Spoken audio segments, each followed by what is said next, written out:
Today we'll talk about how can you fix this problem or know how you can do that on your FC mobile app. So all you have to do, so you just click here on settings, click on it here. When you just click here on settings, it's going to show for you list like this here. So then you go down, just keep going down, then you click here on apps. Then you come to apps list here and there you're looking for FC mobile app or just click on search.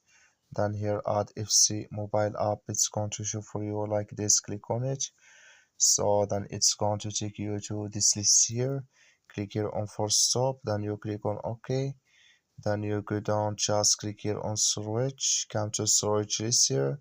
Just click here on clear cache, then all you have to do, so you just turn off your Wi-Fi and turn on it again, then it's going to work with you. That's all you have to do. Thank you for watching. Don't forget to support us by liking and subscribe.